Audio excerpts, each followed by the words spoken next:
আসসালামু আলাইকুম। এটিএন বাংলার প্রতি ঘন্টা সংবাদে সবাইকে স্বাগত জানাচ্ছি। আমি চিন্তিয়া হক। আওয়ামী লীগের সাংগঠনিক সম্পাদক আহমেদ হোসেন এবং চট্টগ্রাম বন্দরের সাবেক চেয়ারম্যান অবসরপ্রাপ্ত রিয়াল অ্যাডমিরাল মোহাম্মদ সোহায়েলের 4 দিনের রিমান্ড মঞ্জুর করেছেন আদালত।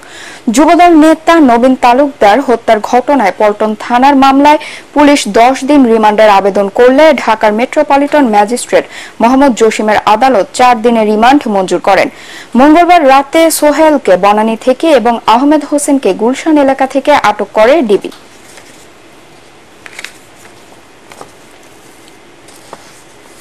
অবশেষে দেশের ক্রিকেটের অবসান হলো পাপন যুগের।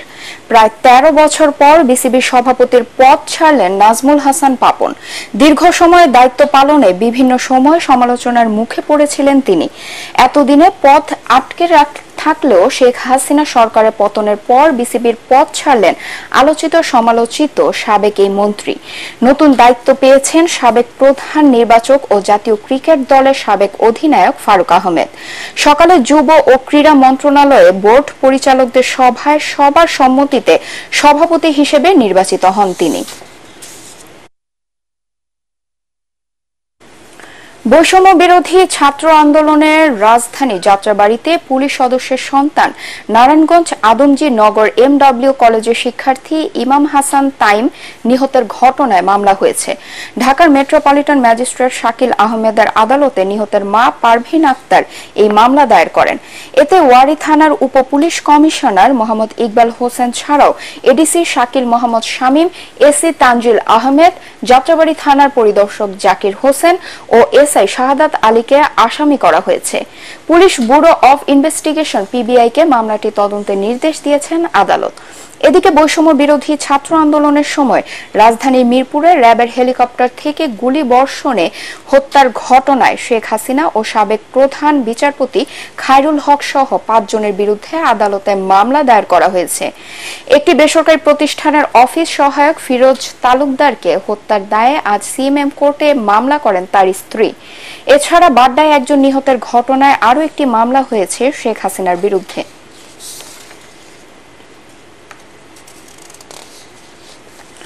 রাজনৈতিক পট পরিবর্তন হলেও বাংলাদেশের সাথে সম্পর্ক এগিয়ে নিয়ে যাওয়ার ঘোষণা দিয়েছেন চীনের রাষ্ট্রদূত ইয়াও ইয়ান। বিএনপি মহাসচিবের সাথে বৈঠক শেষে তিনি বলেন, বাংলাদেশে চীনের সহযোগিতা অব্যাহত থাকবে।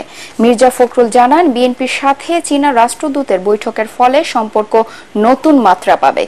বিএনপি প্রতিনিধি দলের সাথে 1 ঘন্টারও বেশি সময় ধরে বৈঠক শেষে সংবাদ সম্মেলনে চীনা রাষ্ট্রদূত বলেন, যে কোনো পরিস্থিতিতে বাংলাদেশের মানুষের পাশে রয়েছে বেইজিং, তবে বাংলাদেশের অভ্যন্তরীণ বিষয়ে হস্তক্ষেপ করে না চীন।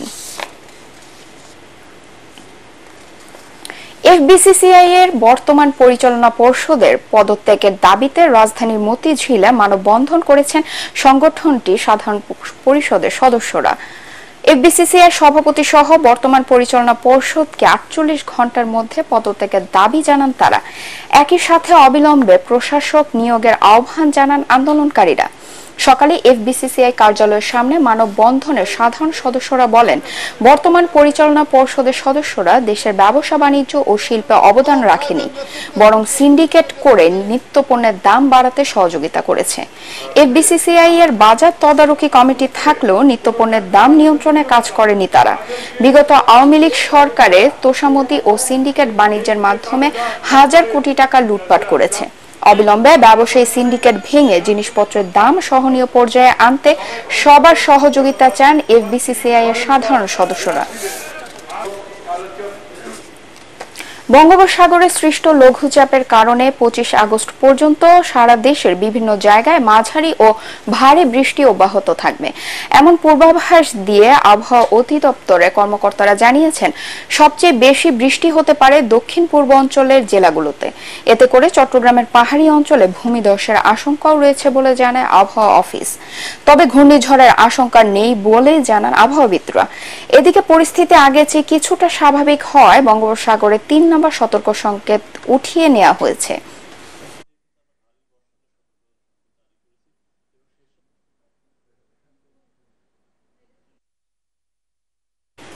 রাওয়ালপিন্ডি টেস্টে বাংলাদেশের বিপক্ষে ব্যাট করছে স্বাগতিক পাকিস্তান।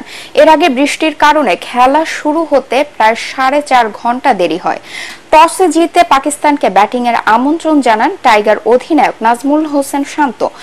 চোটে পড়া ওপেনার মাহমুদুল হাসানের জায়গায় 2 বছর পর দলে ফিরেছেন সাদমান ইসলাম। গত মার্চের পর এই ম্যাচ দিয়ে টেস্ট দলে ফিরলেন মুশফিকুর রহিমও।